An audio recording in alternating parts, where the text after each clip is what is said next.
Good morning, afternoon, and welcome back to the Metropolitan Culture Corner. I am very sick. Lucky for our guest this month, these interviews are online. If you see me guzzling tea throughout the whole interview and if I sound like a frog, pay it no mind. I am glad that you are with us this month as we go behind the scenes and behind the camera with director, screenwriter, and editor Àlex Lora. Born in Barcelona, he is now based mostly in New York City, although he does come back to visit us from time to time. A graduate of Ramon Llull University in the bachelor and master's programs for filmmaking, he later went to New York as a Fulbright scholar and received his MFA at the City College of New York. Since then, he has created or been involved in the production of a number of short films, documentaries, and feature-length fiction works, which often address social issues related to identity, immigration, disability, never shying away from tough stories or controversial subject matter. His works have been screened multiple times at the Sundance Film Festival, as well as at many of the most prestigious film festivals all around the world. His films have received over 100 total awards and countless nominations. He's also received several Emmys for his work in television. Àlex was listed as one of the top 10 Spanish directors to watch by Variety magazine's Cannes edition. He's become known for both his unique narrative style and his visual aesthetic. As the New York Times noted in a review of one of his films, We Are Living Things, writer Àlex Lora does much with little. You don't have to take my word for it. You can read all the rave reviews from the New York Times, the LA Times. He's impressed the critics, the film professionals, and audiences time and time again with his emotional, really interesting, and sometimes very quirky stories. Lora has also taught film at various universities, and this man is extremely busy to say the least, so we are very grateful that he's made the time to speak with us today. Please welcome Àlex Lora to the Metropolitan Culture Corner.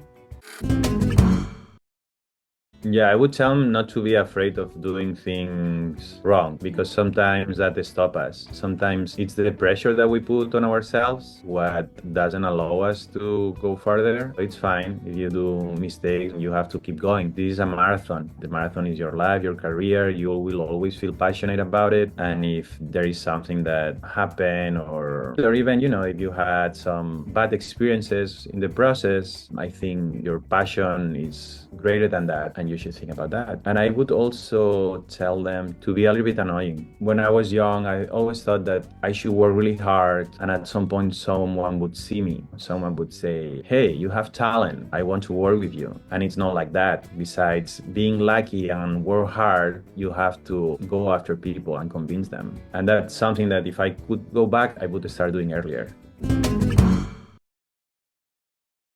Hola, hello. Hi, Tori. Good morning. How are you doing?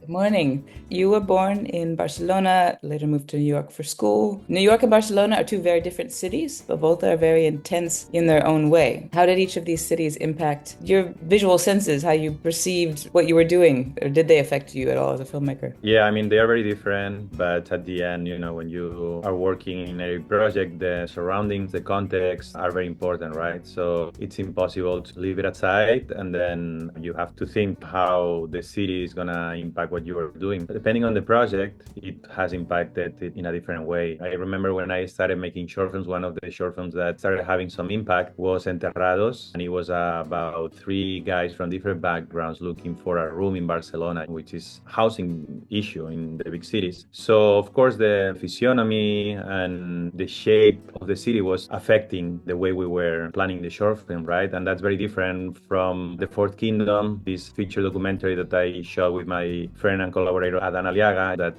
it's in a recycle center in Brooklyn, where visually you can see that there are 2 very different spots, and also the people that live in these parts are very different. So at the end, the cities impact you, and you use them to try to communicate what you're feeling or what you are trying to say. So that's the filmmaking side of being in one city or another, but as far as just a human being, what was it like adapting from living in Barcelona to living in New York? Well, it was not easy. Looking back, I think New York, it's a very challenging place. It's not as friendly. It's friendly maybe if you go to visit for a week or 2, but if you are living there, it's tough. And it's not just the weather compared to Barcelona. In Barcelona in winter, maybe it's like 10 degrees or 8, the worst days. And in New York, it can be -15, -16 when you have a bad winter. Besides that, I think the culture is different, and it has good things because, for instance, you can go unnoticed. No one cares about about you in the good sense of it. You can do whatever you want and people are just gonna be like, I don't care. But on the other hand, that can also be something bad. And if you're in trouble or you can feel lonely. And that's something that in Barcelona I didn't feel, maybe because I had my own community. But I think that it's not just that. The culture is just different. And I think you can really feel the capitalism in New York. And that's something that can affect you. On the other hand, the energy of New York compared to the energy in Barcelona, it's very different. In New York, there is always something to do. And, if you find the right people, they are also willing to collaborate. And they have more this mentality of, if you win, I win. And I'm happy to be part of whatever. Whereas in Spain and in Barcelona, I felt that even if you have your community, there is more jealousy. And sometimes if things go well for you, some people, even people that you think that are friends, might feel threatened. And instead of support you, they would do the opposite. They would try to push you down. Every city has good and bad things, I think. It's interesting because they're such different cities. When you went to New York for film school, on your first projects, you learned a little bit of everything, it seems like production assistant, cameraman, sound technician, scriptwriter, colorist, editor, director, everything. Was that out of necessity because you didn't have other people to do it or because you just loved everything about film so much? For different reasons. In Barcelona, I mainly edited and of course I wrote or co-wrote my short films or directed or co-directed some of my first short films that I was doing. In that period, I was also learning how to do other things. Some projects were so little that you needed to take care of the sound or do parts of the sound design or of course editing them. But once I got the Fulbright grant and I moved to New York, at the school they were pushing us a little bit to do different jobs. For instance, one professor, he was saying that if we would put ourselves in the shoes of the sound guy when we would be directing or even when we would be writing, we would have more understanding of the profession. And I think it's true. I remember one of the short films I was there. By that time, I already have made the sound for some short films. And after 4 or 5 takes, he was not saying anything. And then I went to talk with him. And because I was like, wow, if he didn't interrupt any take to say like, hey, there is an airplane or there is this sound, or at least if he doesn't approach to tell you his impressions, that might be that something goes wrong. And then you're going to have a problem in post-production. When you check out the sound at the end of the day, then you're going to be like, wow, we missed one day. What do we do now?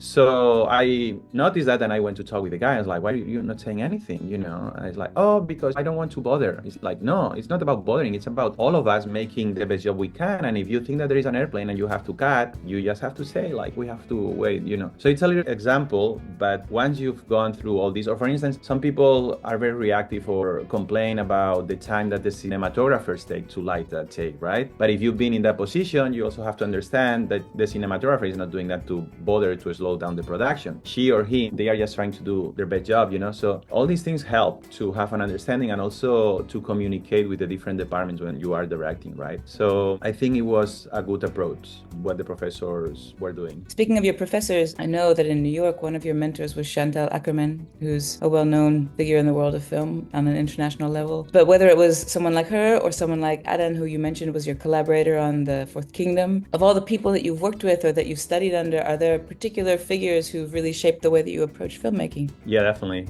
I remember when I got to New York, Chantal, for instance, told me that I should get the cheapest and worst tripod because she noticed that a lot of students go with a camera like this, like crazy, So she thought that in order to keep growing as a filmmaker, you should really master the basics. And she was comparing it like when you write in a machine, I don't know how you say that in English, like the old days. A typewriter. Yeah, exactly. If you write a typewriter, before you write a paragraph, you must have it in your head. You must think about what you want to say, Whereas when you're typing in a computer, you can just type 2 lines and then go back, delete. So she was having a really bad and cheap tripod would allow you to think about what you want to frame and what you don't want to frame, what you want to leave off frame, which is also important. That was a good advice. And then some other professors like Antonio Tivalli opened my mind to explore other kind of narratives. For instance, I was very interested in making, short short film, all narrative work, fiction. And he was very enlightening because he was saying everything that you can learn from documentary,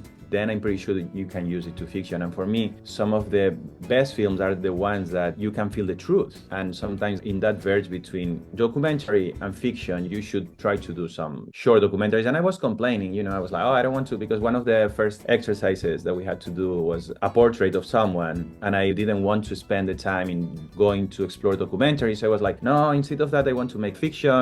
But tell me more. Why don't you want to do it? No, because I just came here to New York. I don't speak very well the language. Everything is difficult for me, so I just want to focus on that. I was like, well, if you cannot find a person that you're very interested in a city with 8 million people, you better pack your bags and go back to your country. You have to do this exercise, And that was the first short film that was selected for Sundance later. Something that I didn't want to do ended up something that was really helpful for my career. That's a good lesson to young filmmakers, I guess, right? If someone is a young filmmaker watching this, they're thinking, how did you go about getting your first film projects into a festival like Sundance? How did that happen? Was that with the help of your professors or some other way? It just happened making short films. This in particular was a project that I didn't want to make, and I started to wander a little bit the city, and I was actually following some can pickers, which later, like 6 or 7 years later, kind of veered to create the Fourth Kingdom. But back then I was just trying to find someone that I would find interesting as a person, or he had like a inner conflict that would be visually appealing to create this short portrait that they were asking me at the school. And I really like to play chess. I'm not a very good chess player, but I play it a lot, almost every night at chess.com, or I go to Union Square, to Washington Square, and I sit there with the guys and I just play, So I just passed through Union Square, sat with some guys, and with this one, I remember that I beat him and he gave me a CD with music. And then I went back home, I listened to the CD, and I was like, this guy has a story. And that's why I approached to him a couple of days later, like, can I follow you for 2-3 days and make this? And he was like, yeah, sure, you can. And for me, it was just an exercise. And I handed it in at the school. Antonio Tibaldi told me, you're very stubborn, you didn't want to do it, but the result is very good. I think you should submit it to festivals. But back then, my economical situation was not great because you're not working, you're studying. The stipend of the grant is great, but everything in New York is kind of expensive. Festival fees are expensive. And I remember a friend of mine, Ugi, back, a classmate. He was driving me home because we were scouting for another short film that he wanted to direct. And he told me, Alex, did you submit it to Sundance? Today is the deadline. And I was like, I'm not going to. They asked for 60 or 70 bags. I don't have them. It's like, are you crazy? You have to submit it tonight. I was like, I'm not going to, because they receive like 6,000-7,000. So it's just throwing the money. I cannot throw the money. I was like, well, I'm going to drive you home and I'm going to pay for it if you don't want to do it. So he drove me home. We went there. We made the submission, and he basically used his credit card, and we didn't know anyone, so it was just luck. And that also made me have some faith about film festivals. They really look at all these 6,000, 7,000, 8,000 because I was no one, and someone liked my short film, And then I remember being by Thanksgiving with this professor. It was my first Thanksgiving in the United States, and he invited me so I could experience the Thanksgiving. Mm-hmm. And I was there, and they called on the phone, and I was not understanding, because at the beginning, even now, sometimes I have to really push my phone in the ear to really understand what people are saying on the phone. So I was not understanding what was going on, and I gave him the phone, and he was like, okay, I'll tell him. Yeah, he told me, this thing that you didn't want to make got selected into Sundance, so you have a lesson here, So I was very happy. Yeah. I hope you took your friend who paid for the submission out for a drink or something after that. Oh, yeah. Yeah. Well, that's an amazing story, because most people who are established filmmakers will say, you use your contacts, you use your connections. That's how you get into these festivals. But if you don't have any contacts or connections, so I'm sure that story is going to really inspire somebody listening. So at this point, you've made many, many short films. You've made feature-length films, documentaries. A lot of the themes of these works, they examine stories of people who are outsiders in one way or another, who don't fit into traditional society, so to speak, or who have some kind of inner conflict going on, as you said. Why do you think those stories resonate with you? I was not that sure why. Now I know why. When you start a new project, at some point you are conscious, and that's part of, in my opinion, what means finding your voice visually and finding your voice thematically. And it does not mean that you always have to stick to that, but at the end, for me, making films has helped me to know more about myself. And of course, I'm a person with a disability, and And since I was little, I had lots of health issues. So I grew up sometimes being far from my friends who were playing soccer or basketball. And I had to be from the fish tank, from the window, looking and maybe using imagination. And so I was never a good student because I had dyslexia, and that's something that I was not aware of. So in a way, I always felt that it was difficult to feed, but I was not conscious. And then when you start to express yourself, some of those things pop up and you are not sure why. But at some point you realize that maybe it was because you felt rejected here, or you empathize with someone, you had an empathy for those things, right? And yeah, now they are things that I feel interested. And of course, it seems that they have social commentary, but at the end I'm talking about myself and I'm talking about the others as well. Now I'm pretty sure that everybody is disabled in a way. The thing is that some of them you can see and some others you cannot, but no one is perfect. Back then it felt that I was not perfect and I had to make efforts to fit in. Now I don't care. I still experience some bad things that I don't like to experience. Having a disability, for instance, I find that for some people it's difficult to trust me or to trust people with disabilities, and it's unconscious, or they think that they can manipulate you, or they think that you cannot do things as well. But then you realize that they are the ones with the problem. So that's a flaw for them, and that's their disability, So in a way, it has helped me to kind of be more in peace with me and face the world in a different way. Do your kids think it's cool that you're a filmmaker? Or they're like, that's just dad's work? They don't care that much. I mean, when there are projects that I'm away, they don't like it. And of course, they ask me sometimes, why don't you make like cartoons, the things that we want to watch, or can we make a stop motion? This is something that we do every now and then because it's fun for them, and I explain them and I put the camera and then I record every frame, and then we put it together, we put voices, and they really have fun with that. But on the other hand, we cannot do one every week, and so they don't totally understand yet what being a filmmaker is. But I've invited them to screenings and to film premieres. That for me was important because it creates a memory that maybe they don't understand now, but I can tell, like, oh, in 2017 you were a newborn and I have this image with you with the banner with this documentary open in New York and you are there, or with my daughter, I remember for Christmas they were screening one of my movies in Barcelona and I brought her to that screening. So for me it creates nice memories, so I can share my world with their world, and it's important. I think that's really amazing. So speaking of your films, your short film, The Masterpiece, won the Grand Jury Prize at Sundance this year. Is that right? It's correct, yeah. What made you want to tell that particular story, and were you surprised that people received it so well, or were you expecting everyone to resonate with the story? I didn't come up with the story. It's a weird case. I mean, sometimes it happens. The project was created by the producer, and he co-wrote it with a good friend of mine, and he had to direct it. It was his idea, but then he was busy, and he got some grants, and instead of handing back the money without doing the short film, he asked me if I wanted to direct it, and he said that he tackled themes that I've been tackled through all my filmography, and I read the script and I put my perspective on it. But that's it. I just had fun shooting it, and I was not expecting anything from it, and I don't think anyone was expecting anything from it. But then I remember that I submitted it to Sundance because you have to, you never know. And the last time I was there was 2014, 10 years ago. And I think that my relationship with Sundance was over because they supported me twice, and then they also supported me